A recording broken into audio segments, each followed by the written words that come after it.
Welcome to Raiser's Edge, Raising Young Entrepreneurs, podcast number 4 with Charné De Gouveia. She's principal of Radley School, and we're talking about raising young entrepreneurs with specific emphasis today on nurturing confidence, self-esteem, and self-worth. Now, this is an important one to you, Charné. Yeah, very. Why? So personally, I've seen the difference that this makes. And if you look at successful individuals, you will see that the most important thing that they reflect is that they have a positive self-worth and a positive self-esteem. It's a very important value for people to have. Let's start off by defining the difference between self-confidence, self-esteem, and self-worth. What is the difference between the three? So self-worth is their intrinsic value about themselves. So they feel valued, they feel accepted, they feel like they belong. Mm-hmm. Self-esteem is more what they feel about themselves, so their opinion on how they see themselves. And then self-confidence is obviously the faith that they have in themselves to be able to succeed. That all sounds like the same thing to me. They are very similar, and it's an interlink. Give me a practical example of the difference between the three. So how would I know if I'm in self-esteem mode or self-worth mode? Okay, so self-worth is I'm loved and I'm valued. Okay. Self-esteem is I'm not such a bad person. I have the abilities to achieve what I put my mind to. Okay. And then self-confidence is I can do this. I have faith in my abilities. And although I might not know something now, I have the confidence to continue and keep trying. Okay. Now I get the last part, because as entrepreneurs, we have to have confidence in the decisions and the risks that we take on ourselves. So how do we nurture that? Where do we start? Do we start with self-worth? Is that where we start? Or is it Yes. self-esteem? When we're working with kids, do we work with self-worth? Yes, that is the foundation, because that then leads to a positive self-esteem and self-confidence. Okay, so let's start there. How do I give my child self-worth? So the first thing is obviously they need to feel that they are loved. Okay. So you need to create a safe environment for them to grow up in. And you need to obviously tell them a lot. I love you. You are loved. You are valued. You are special. You are amazing. So you have to keep, the positive reinforcement of making sure that they do feel loved and they do feel valued. So I'm going to ask you a hard question. Are you saying that every successful entrepreneur, because we're talking about raising young entrepreneurs, every single or most successful entrepreneurs have self-worth? By the time they reach that successful stage, they do. But it's a journey. So they haven't maybe always had it. Maybe they grew up in a home where they were neglected, where they weren't valued, where they didn't feel loved. And so there must have come a point in their life where they made the decision that, hang on, I'm here for a reason. I deserve to be respected. I deserve to feel loved. So you also need to train young children with that, because there's going to be many situations at school where they get told they're fat, where they get told that they don't belong, when they feel like they don't fit into a group. So you have to train your children from young that it doesn't matter what anybody else thinks about you. You need to know that you are valued and that you deserve to be respected, and you deserve, you belong. So it's very important to start that from a young age, because even adults nowadays, they don't have that. And it's a journey for them to take as well. And it's harder the older you get to shift your mindset into believing that you do belong. So I know this is a long stretch, but there is a book called The Art of Not Giving an F, right? And that is one of the premises of that book is that it's about your belief in yourself. It's your relationship with self, and forget what other people think. Is it a bit like that? Yes. It's about training yourself to do that. Yes, and it does. It takes a lot of hard work. So have you ever heard that saying of you hear something so many times you start to believe it? Mm-hmm. So that is true to yourself as well. You need to tell yourself. So that's one thing you need to train children, is to tell themselves and to look at themselves in the mirror and say, I'm loved, I'm valued, despite the environment within they are currently at. They must just keep saying these things over and over again, and then they start to believe it. You have a young girl at school who's constantly being told that she's fat. She starts to believe it, and what happens then? She doesn't have a positive self-worth because she believes in what these other people are saying, so then, which leads to an eating disorder. So that continuous, despite what other people are saying, believe that you are valuable, that you are loved, that you belong, that you deserve, good things. So I'm going to ask you all the tough questions here, but what happens if they aren't that loved? Okay, maybe, there is a situation where there's no relationship with parents. So how would a kid then build their own self-worth?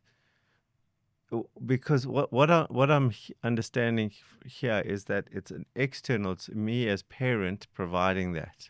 So I'm trying to provide an extreme example here of a parent that maybe doesn't show love.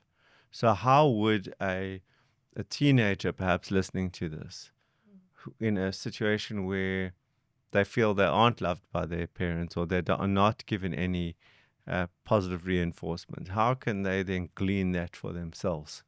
So it all starts because it's intrinsic, right? So it comes from, so no matter how many times someone tells you something, if you don't believe it, so you could actually come from a family where there is love and there is, reinforcement, but so it could be the other way around as well. You're Correct. surrounded by all these things, yet you still, you don't feel worthy. It's you who has control over what you're thinking, what you're telling yourself, what you're believing, and that is the influence that it has on your self-worth.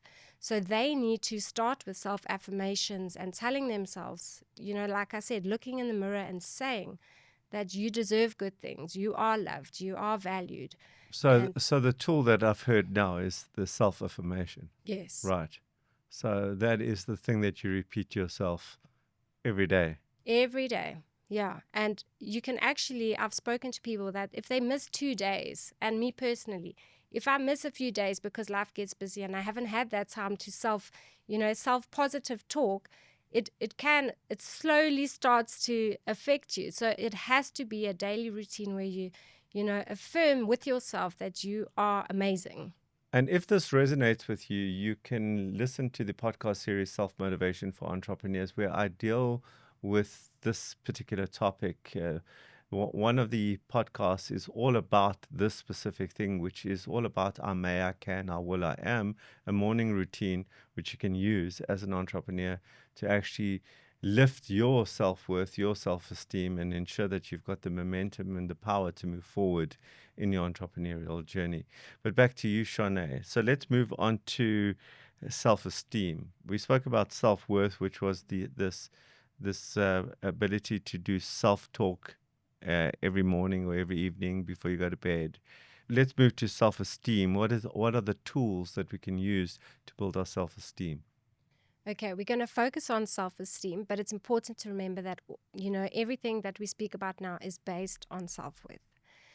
Okay, so self-esteem now is the experimentation phase. So now they start to try, and we need to encourage them to explore their interests, their talents, and their abilities so that they can start to build this positive self-esteem.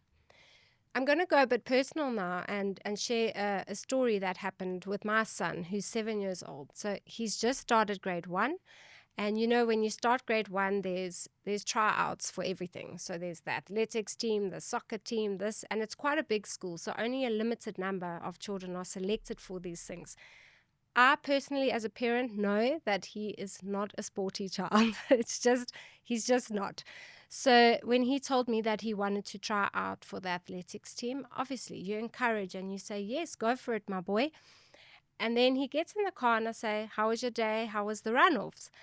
And he says, well, it was tough. It was okay. So I said, how did you do? So he said, I don't think I did too well. So I said, how many kids did you run against? So he says, there were 10 of us.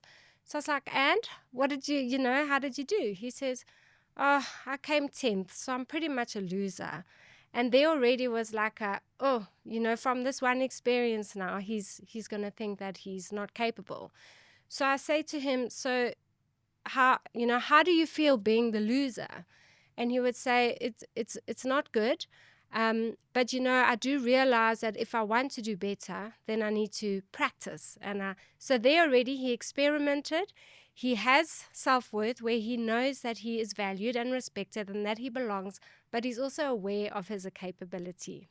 So that's where the self-esteem it's a good example where children start to become aware of their personal views on themselves, as well as, what they're starting to be good at and what they're not.